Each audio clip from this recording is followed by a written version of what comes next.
noches. En primer lugar, muchas gracias a las instituciones que organizaron estas jornadas, a la Asociación Pensamiento Penal, a Adolfo Kristen en particular, a la Asociación de Derecho Administrativo de la Ciudad Autónoma de Buenos Aires. Agradecer la presencia de ustedes también, ya en esta hora, después de 2 días de trabajo. Pensaba un poco cuando planificaba las ideas sobre las cuales me parecía interesante debatir, en un ámbito que no es tan amplio, un ámbito que permite jugar un poco con reflexionar de manera conjunta, a pesar de que me toca a mí, en este caso, dialogar. Y primero voy a mencionar las 2 o 3 ideas que quiero trabajar con ustedes. Me parece que esta actividad, que festejo que se haya realizado, es una excelente oportunidad para reflexionar sobre qué tipo de justicia queremos. En segundo lugar, contar, no quiero aburrirlos con esto, pero contar medianamente cuáles son los pasos que desde la Comisión de Transferencia de la Justicia Nacional al ámbito de la ciudad estamos pensando, creemos que son los pasos que hay que dar, independientemente de lo que ocurra luego políticamente. Y en tercer lugar, tratar de orientar un poco la discusión, orientar un poco a cuál es la finalidad política para que la ciudad autónoma tenga una justicia y no vuelva a replicar los problemas y los errores que todos criticamos al sistema de justicia y a lo que es en este momento la justicia nacional. Yo en particular voy a empezar diciendo lo siguiente: yo no quiero vender nada. Yo no quiero estar vendiéndole a los jueces nacionales que vengan a pasar que somos todos bonitos, que acá se trabaja muy bien, etc. Me parece que esa no es la ecuación, precisamente porque me parece que esta es una discusión muy hipócrita. Y voy a empezar de esta manera porque creo que todos los jueces nacionales que defienden mantenerse en lo que se denomina justicia nacional, a pesar de que la Corte ya haya dicho, ya dijo, que es, tiene transitoriedad, es algo transitorio la justicia nacional, se sienten en esta discusión con argumentos que son falaces. No conozco ninguno de esos jueces que discute hoy si la ciudad autónoma puede tener una justicia o no, que cuando se dio el primer convenio de transferencia de justicia de competencias penales al ámbito de la ciudad, haya planteado y haya hecho jornadas y actividades y paros diciendo que era esto inconstitucional. Tampoco observé, no me enteré, habrá sido demasiado silencioso, si es que estuvo, ninguna queja, ningún reparo sobre la segunda transferencia. Y mucho menos sobre la tercera, a pesar de que se iban quedando sin actividad. Entonces, discutir hoy con los jueces nacionales respecto a si es constitucional o no es caer en un absurdo y caer en una discusión hipócrita. Esto es lo que sostengo, esto es lo que me parece. Entonces, partiendo desde acá, voy a empezar a desarrollar mis ideas. En primer lugar, mencionar que para hablar hoy de lo que es la transferencia de la justicia nacional a la ciudad, lo primero que tenemos que pensar es ubicarnos en el contexto cultural. ¿Qué es lo que pasó desde la reforma de la Constitución del 94 hasta ahora? Lo primero que uno observa es, bueno, ya pasaron más de 2 décadas, pasaron 20 años, ¿qué es lo que logramos establecer? Entonces, este primer punto de partida en el cual no los voy a aburrir con temas de constitucional, y que aparte seguramente muchos de ustedes lo van a manejar mucho mejor de lo que puedo manejar yo por ahí estos temas, es que se reconoce la autonomía política de la Ciudad Autónoma de Buenos Aires en el artículo 129 de la Constitución, y a partir de aquí nace la necesidad y el primer impulso que tenemos que tener para tener nuestra propia justicia, nuestra propia jurisdicción. De entrada fue difícil y creo que la ley Cafiero, la ley 24.588, trabando y hablando de la defensa de los intereses nacionales en la ciudad, planteó las cosas de una manera equivocada y esto fue un primer obstáculo que impidió que se avance. Pero sin embargo ya hay muchos planos positivos que nos muestran que más temprano que tarde la ciudad va a tener toda su propia justicia. Las pautas y las marcas son cada vez más claras. No solo pasó ese primer convenio sin quejas de la Justicia Nacional del año 2000, el primero, no solo pasó el segundo convenio del año 2004 sin ninguna queja, también tuvimos el convenio ratificado por las autoridades nacionales, que reconocieron esto en el 2011, salvo que la legislatura porteña, por una cosa u otra, no lo aprobó y tal vez lo termine aprobando ahora que se empieza a empantanar nuevamente la discusión. Este es un primer punto y un plano positivo que nos muestra que, a pesar de que nos cuesta mucho visualizar los avances políticos, uno tiene que mirar lo que cuesta avanzar en sí más de 150 años de Constitución, y uno empieza a ver cómo se va manejando y los tiempos políticos que van necesitando, pero hay avances, claro. El fallo Corrales y los que siguieron de la Corte Suprema también, declarando que la justicia nacional es prácticamente un híbrido, algo muy transitorio que tarde o temprano va a dejar esa transitoriedad y va a pasar a la justicia nacional. Y la existencia del reciente convenio firmado en enero entre el presidente de la Nación y el jefe de gobierno de la Ciudad Autónoma de Buenos Aires marcan un poco el escenario político y marcan la cancha que más temprano que tarde va a haber cambios. ¿Hay oposición? Sí, claro que hay oposición, pero comencé un poco fuerte diciendo que esta es una discusión bastante hipócrita, porque al final de cuentas creo, y esto hay que decirlo, que la oposición no tiene un argumento más bien político, sino, discúlpenme, yo lo veo así, es una discusión de lobby político. Es una discusión de intereses de las asociaciones de magistrados que no quieren perder cargos en el debate y en la discusión política, que no se quiere perder discusión gremial, y entonces la discusión termina estando empantanada siempre porque hay argumentos constitucionales que no fueron debatidos ni en el primero ni en el segundo convenio, y ahora, cuando aparentemente van a traspasarse cargos, aun cuando sean vacantes, porque nadie dice de trasladar un juez a la fuerza, aun cuando sean vacantes, todos los gremios y asociaciones empiezan a trabar la discusión. Entonces, dicho esto, lo que debiera preguntarse la ciudad, creo yo, no es tanto cómo vendemos el producto, digamos, de traspasar la justicia nacional, sino más bien la discusión creo que tiene que ser distinta. Y la discusión tiene que ser en qué beneficia a los ciudadanos, en qué beneficia a la ciudadanía, en qué beneficia a la justicia en sí el traspaso a la ciudad. ¿Qué diferencia hay para un ciudadano entre lo que es la justicia nacional y la justicia de la Ciudad Autónoma de Buenos Aires? Porque si no, terminamos jugando como si fuese un juguete que las dos partes quieren y todos van tironeando de un lado y del otro y no vamos a ningún lado. He observado hace varios meses, pierdo la noción del tiempo breve, hace varios meses creo, cuando se armaban estas manifestaciones de jueces, paros, diciendo nosotros estamos con ustedes, defendemos a los ciudadanos, y la verdad es que me sorprende. Me sorprende porque la mayoría de los, en materia penal y en materia civil y en el fuero que quieran, las partes no conocen a los jueces. No conocen a los jueces. Entonces, ¿de qué preocupación me hablan? Porque en ningún lado existe una norma, un código procesal penal que prohíba a los jueces realizar audiencias. Ningún lado. Entonces, parecía ser que ahora que están trabajándose y que están viendo que por ahí realmente la justicia nacional pasa a la ciudad, que es lo que debiera hacer en cualquier lugar donde haya cierta sensatez, aparece el tironeo de preocuparse por el ciudadano. Entonces la pregunta es, ¿la ciudad autónoma se preocupa por los ciudadanos? ¿Qué hizo? ¿Qué debió hacer? ¿Qué tiene en el debe? ¿Qué tiene en el haber en toda esta justicia moderna?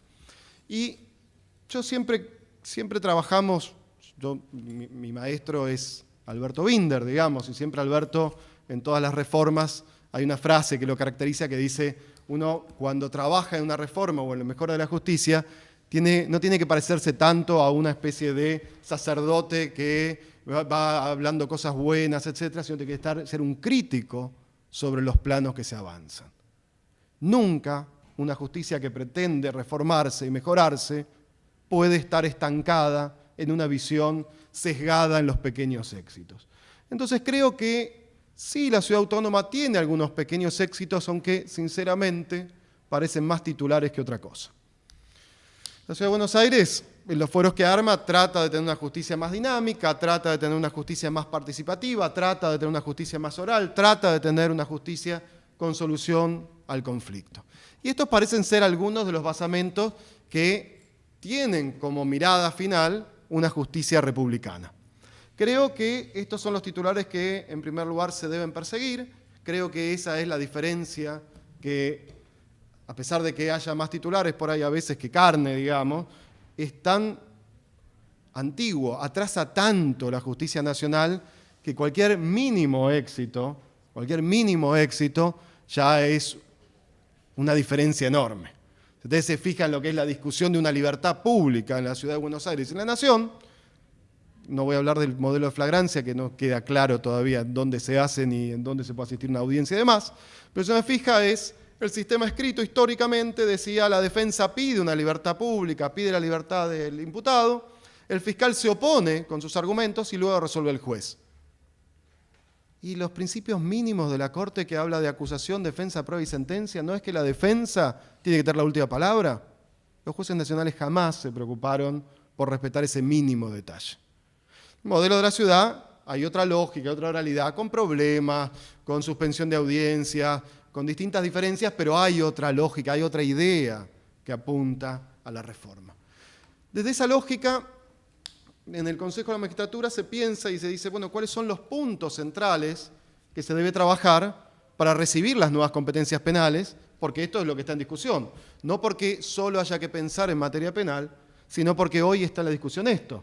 Está claro que si la ciudad pretende preocuparse por los ciudadanos, no puede recibir una justicia comercial, laboral o el fuero que sea bajo los mismos parámetros, sino que tiene que establecer un sistema que fortalezca el acceso a la justicia con oralidad plena, con mediaciones razonables, con formas prácticas y dinámicas de solución y que permitan disolver los conflictos que tienen las personas. Entonces decía que hay tres grandes enfoques que el Consejo piensa en primer lugar. Un enfoque normativo, un enfoque organizacional y un enfoque que tiene que ver con la capacitación. En el enfoque normativo, digamos, si nosotros estamos pensando en la transferencia de estas causas, de este nuevo convenio, sería el cuarto convenio firmado entre Nación y Ciudad, lo primero que tenemos que observar es que lo que se recibiría en este momento son 150.000 casos. Ustedes saben, la mayoría debe saber un poco los delitos que están los delitos de robos agravados, hurtos, que son la mayor cantidad, y que de esos 150.000 casos, su gran mayoría, 115.000 más o menos aproximadamente, son casos con autor no conocido, que no es que no haya que investigarlo, pero que la Fiscalía tendrá que tener otra dinámica de trabajo para poder entender cómo operan los mercados delictivos. Si una fiscalía va a seguir siempre persiguiendo al que roba un vehículo, al que roba un celular, etcétera, y no piensa en los mercados ilícitos, bueno, esto es absolutamente absurdo y nunca se va a llegar a nada, y los pedidos de mayor seguridad van a caer siempre en un saco roto donde lo único que hay al final de cuentas es la discusión de aumento de penas. Entonces, más allá de esa discusión de fiscalía, creo que el recibir tantos casos requiere, desde lo normativo, de un nuevo análisis. ¿Cómo ha sido la celeridad en la justicia de la Ciudad Autónoma de Buenos Aires?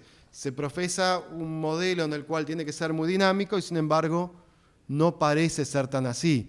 Cuando uno empieza a analizar la información que procesa el Consejo de la Magistratura, empieza a ver que es frecuente que las audiencias se fijen después de 15 días, 20 días, aun cuando son casos sencillos o no, y entonces falta ahí un poco de razones de economía procesal, de trabajo, etcétera. Pero también se observa, y esto hay que también afirmarlo fuertemente, es un poco compromiso, desde mi modo de ver, con lo que es un modelo que no apunte al trámite, una visión de trámite, sino que apunte a la solución de los conflictos. Yo me acuerdo que el primer caso que tocó de audiencia de prisión preventiva en la Ciudad Autónoma de Buenos Aires, a mí me tocó trabajarlo desde el rol del juez. Y ese caso, a pesar de que no se había dictado la prisión preventiva, fue a la Cámara de Apelaciones y en el medio, en el interín, las partes llegaron a un acuerdo, razón por la cual el Tribunal de Apelaciones no tenía posibilidad alguna de resolver el conflicto porque la Fiscalía había desistido de su recurso. A pesar de todo esto, la Cámara declaró la nulidad porque no estaba un acta completa donde diga absolutamente todo. Hay una visión absolutamente errónea de la oralidad. La oralidad lo que hace es potenciar el debate y que quede filmada la audiencia para discutirlo. Y una Cámara de Apelación, un tribunal de apelaciones serio, con una dinámica de trabajo de esta manera, como es el caso de Chubut, por ejemplo, resuelve esa misma audiencia que un juez de primera instancia lo resuelve en 24 horas, la Cámara de Apelación, el tribunal de alzada de esta decisión, también lo resuelve en 24 horas. Pero no es lo que está pasando en la ciudad. Los casos el Tribunal de Apelaciones demoran 6 meses, 8 meses, esta es la información que me llega. Entonces me parece que tenemos que replantearnos varios puntos del plano normativo, tenemos que abandonar esa visión formal que desde el código se puede interpretar, no digo que no, creo que el código de la Ciudad de Buenos Aires quedó en un punto intermedio entre los códigos más modernos y los primeros códigos acusatorios del país, y me parece que por ahí hay que trabajar bastantes ideas. En segundo lugar, decíamos capacitación, acá no me voy a explayar porque tiene que ver con la capacitación de los nuevos delitos, si van a traspasar la justicia de jueces o empleados o funcionarios van a venir a la Justicia Nacional, me parece que tenemos dos necesidades mutuas. Por un lado, la comprensión de la Justicia Nacional de lo que es un sistema de justicia adversarial, con roles mucho más marcados y definidos. De hecho, nota al pie de página, hablaba con algún colega y hay una confusión muy grande en el modelo de flagrancia respecto de cuál es el rol del juez.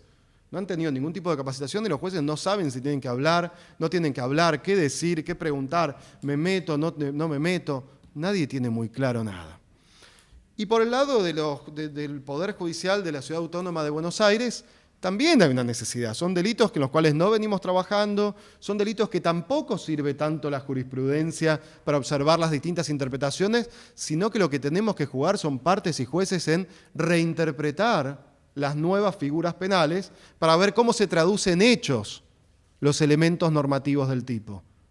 No tiene ningún sentido venir a discutir imputación objetiva en el delito de robo, ver el delito de peligro de resultado, sino cómo esos elementos se traslucen en hechos, cómo las partes tienen que buscar hechos para que un juez pueda resolver. Entonces ahí hay todo una pata distinta de trabajo muy fuerte que requiere de una doble colaboración, digamos. Buena predisposición para trabajar en la Ciudad de Buenos Aires y buena predisposición de los operadores para aceptar las nuevas competencias y prepararse para este salto. Y en tercer lugar, gran dolor de cabeza, el tema organizacional, digamos. ¿Qué decir de la organización? Miren, la organización de la justicia se divide en dos mundos. El mundo se divide en tribunales organizados para tramitar expedientes y tribunales organizados para manejar audiencias. No busquen otro modelo porque no lo hay. No lo hay. El viejo modelo del tramitar un expediente es un modelo en el cual se requería muy poco del juez, porque tiene un grupo de personas que realizan la tarea.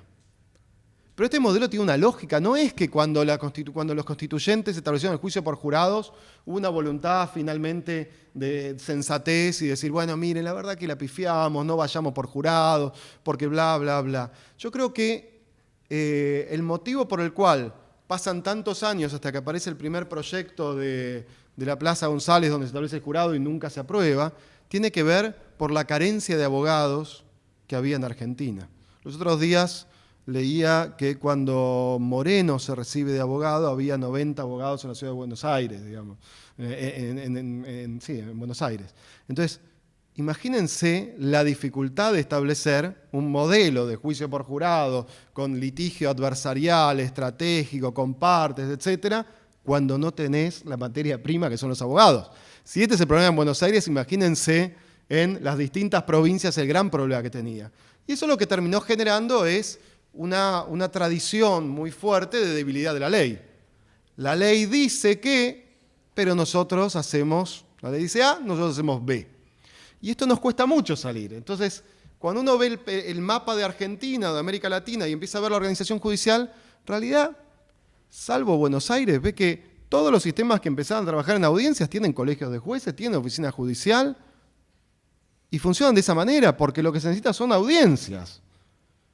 Y para un sistema como es un sistema político como es el Poder Judicial, con un enorme descreimiento, una imagen negativa muy fuerte, que la suspensión de audiencias sea moneda corriente y no haya una preocupación, realmente debiera llamarnos un poco la atención o debiera llamarnos a repensar esto. Claro que yo entiendo que es difícil, digamos, yo entiendo que cambiar los diseños es difícil, hay colegas, hay jueces que están a favor de este tipo de discusión, hay colegas que no. Digamos, esto no estoy deslegitimando a nadie, digamos, cada cual es grande y sabe hacerse cargo de sus decisiones y defenderlas, pero realmente es muy difícil este diálogo en el Poder Judicial. Pero tenemos que tener presente que hasta acá, como llegamos con pocos delitos, el índice de suspensión de audiencias en el Poder Judicial de la Ciudad Autónoma de Buenos Aires duplica cualquier modelo de audiencia del resto del país en cantidad de audiencias suspendidas. Entonces me parece que tenemos que tener un poco de sensatez, tenemos que pensar cuál debe ser ese diseño y empezar a trabajar en pos de no podemos entrar en un nuevo sistema con las bases estructurales orgánicas que veníamos teniendo hasta ahora. Dicho esto, ¿cómo vengo a tiempo? Dicho esto, me gustaría, estos son los 3 puntos, me parece, centrales. Con esto no estoy diciendo nada que llame la atención, creo que estas son las discusiones que tiene que tener un Consejo de la Magistratura. Después, cómo cae la taba, cómo es la discusión política, si hay votos, no hay votos, etcétera, esa será otra discusión. Pero me parece que la discusión sensata de un Poder Judicial moderno tiene que estar acá. La pregunta ahora es, ¿por qué? ¿Por qué este diseño que estamos pensando? Y me parece que este diseño tiene que estar orientado necesariamente en una discusión que tiene ya 30 años. Y déjenme hacer otra nota al pie. ¿Por qué en la historia de América Latina, en los últimos 20, 30 años, hay un proceso de reforma tan grande que no tiene ningún tipo de parangón con el resto de la historia? ¿Porque es un modelo nuevo de discusión política del Estado? No.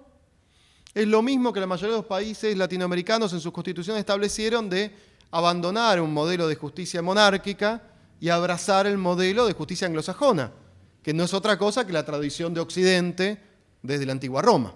Tener un modelo pensado en justicia republicana. Ahora, hace 30 años, cuando se empieza a gestar este movimiento político, tiene que ver con la vuelta a la democracia de Argentina y la vuelta a la democracia de la mayoría de los países de la región. Y en ese momento había una gran pregunta que todavía cuesta responderla, que tenía que ver cómo desterrar el modo inquisitivo de ejercer el poder penal. Esto todavía nos cuesta un montón, porque si uno dice, yo le pregunto a todos ustedes, ¿alguien está a favor del modelo inquisitivo? Solo un loco levantaría la mano porque sabe que hoy la discusión está por otro lado. Pero sin embargo, ¿qué es lo que pasa? La visión inquisitiva, la tradición inquisitiva de cómo entender los conflictos, toma distintos disfraces y matices y va quedando y va erosionando lo que son los valores republicanos. Entonces, esto que de alguna manera nos cuesta tanto avanzar, esto que parece, como hablábamos con Adolfo, inexpugnable para avanzar en el diseño de la justicia, cómo observar estos valores republicanos, creo que es preciso abandonar los títulos conceptuales. Yo no sé ustedes, yo estoy cansado de leer, no sé, artículos, textos que dicen imparcialidad y contradictorio, y aparece un montón de citas de enormes fallos hermosos que no tienen nada que ver con la vida cotidiana, con la practicidad, con el Poder Judicial. Parecen escritos por gente que nunca caminó una cárcel, una audiencia o un sistema de justicia. La realidad de lo que dicen algunos fallos de la Corte y cómo opera en la vida cotidiana, en la praxis judicial, es enorme. Entonces yo creo que es un error seguir tratando de erosionar una práctica hablando de principios como si fuesen principios puros. No llegamos a ningún lado. Entonces me parece que hay que repensar de vuelta algunas ideas mínimas, que lo que van a hacer es darle forma y contenido a aquellos principios básicos del procedimiento penal, que no son otro que la publicidad, la imparcialidad y el contradictorio. Entonces la primera idea que quiero mencionar tiene que ver con las formas. Pero las formas no en sentido negativo. Nosotros tenemos como una cultura de la forma en sentido negativo. Binder escribió ahora su tercer tomo del Tratado de Derecho Procesal Penal sobre estos temas. No hay que pensar solo las formas en un sentido negativo, en el sentido de las nulidades, sino cuáles son las formas pensadas en sentido positivo para los valores que pregonamos en la justicia. La Inquisición, si hay algo que tenía, era una claridad notable sobre las formas. ¿Cómo era el procedimiento? Secreto, oscuro, ritual. El Maleus Maleficarum tiene un montón de normas, procedimientos, etcétera, para conseguir la confesión. Pero todo es oscuro. ¿Cómo es la ejecución?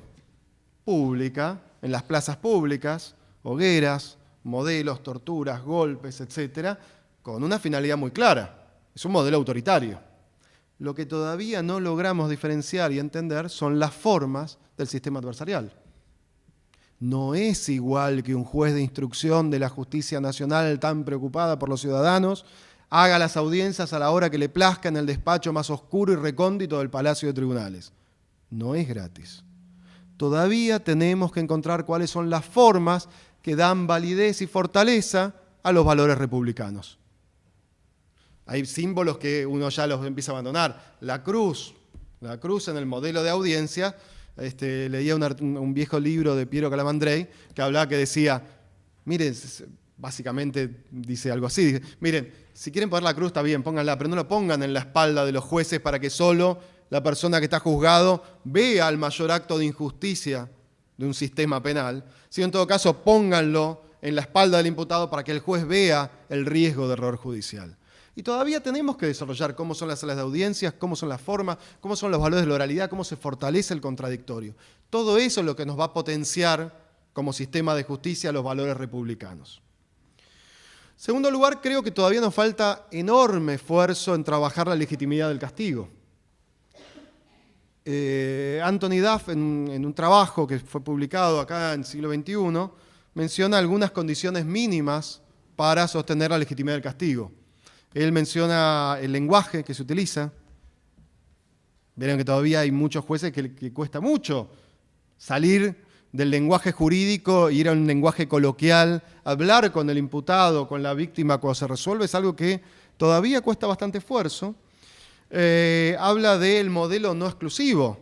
Uno no puede tener un modelo exclusivo de comunidad, porque el modelo de exclusión de la comunidad, desde los derechos civiles, sociales, etcétera, desde el modelo en el cual se ejecuta la pena, es un modelo que tiene más que ver con un derecho penal del enemigo. Si nosotros estamos pensando en la integridad, en reconocer que toda sociedad tiene conflictos que los tiene que gestionar, la solución de ese conflicto que requiere el máximo de violencia estatal, que es el encierro, tiene que tener otra visión y nos tenemos que hacer cargo de esa visión.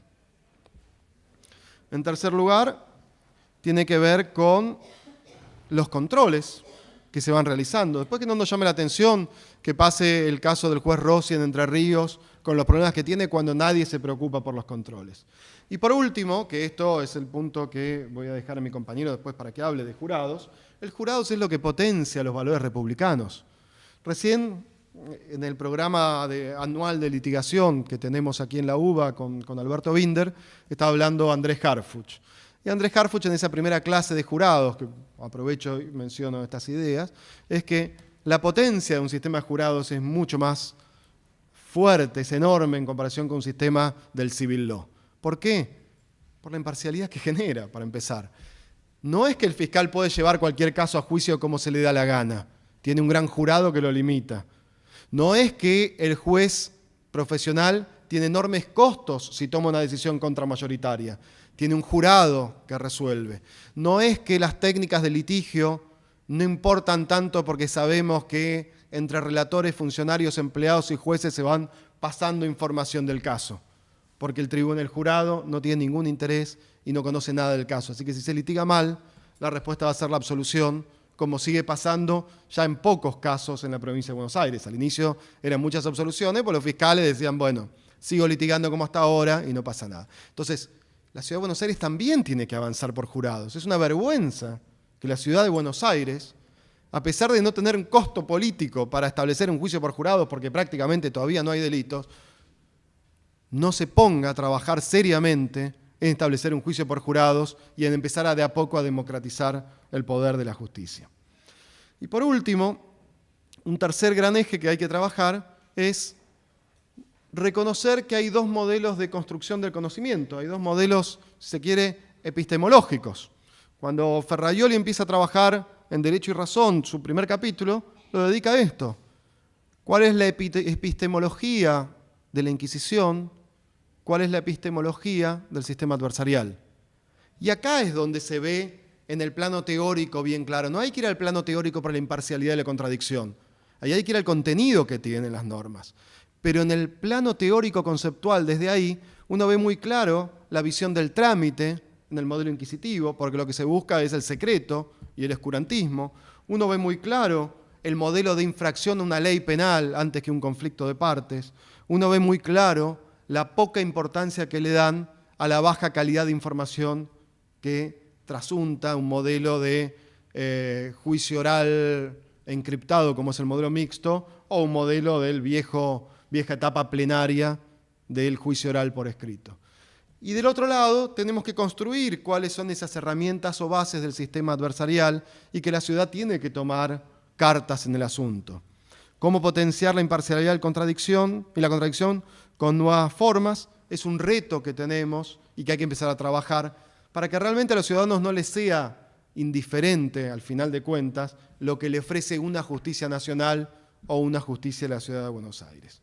Para concluir, había mencionado, cuando hablaba de potenciar los valores republicanos, esta idea que la gente de Nino tenía y pregonaba en el Ministerio de Justicia en la década del 80, que era cómo desterrar el modo inquisitivo de ejercer el poder penal, y que eso derivó en el juicio oral, derivó en las audiencias previas al juicio, derivó en tratar de pensar jurados.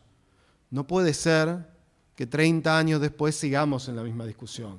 Me parece que es hora de empezar a tomar cartas en el asunto, empezar a tener una discusión mucho más honesta, menos hipócrita, y empezar a pensar cómo tienen que ser esas formas del sistema adversarial y esas formas de la construcción epistemológica adversarial. Ojalá que en los próximos años nos encontremos y hayamos visto que de alguna manera algo se avanzó en esta línea. Muchas gracias.